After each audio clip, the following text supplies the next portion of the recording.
with reaction, Donald Trump's convention manager, Paul Manafort. Paul, good to see you. How are you? Good, Sean. Very What do you think tonight. the final delegate count is for Mr. Trump tonight and his victory?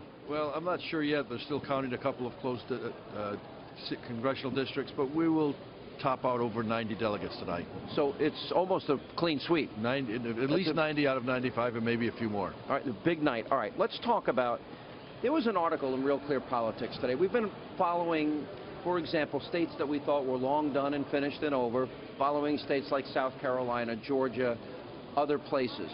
And there seems to be the courting of the delegates to, on a second ballot, to switch to another candidate.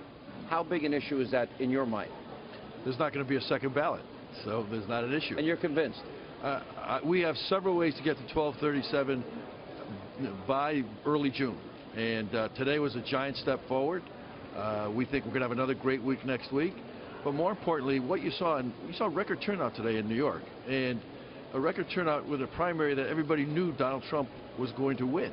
But does it bother you when Real Clear Politics has an article out today that, quote, Cruz can come in dead last in Pennsylvania, which is a week from now, and still take more than half the delegates?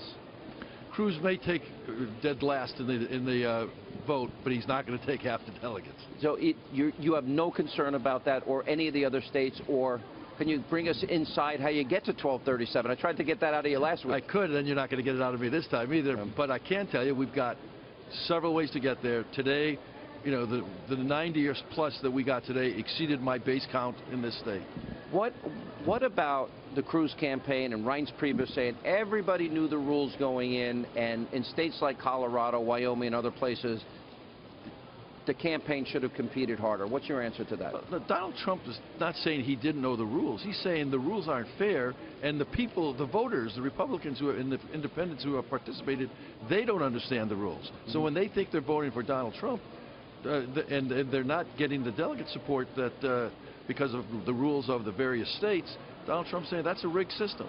And he's not saying, and this has been confusion, he knows he can't change the rules this time. What he's saying, though, is it's a rigged political system, and he's going to change it when he's president and leader of the party. Oh, I think rules need to be changed. I think it's either a caucus or a primary.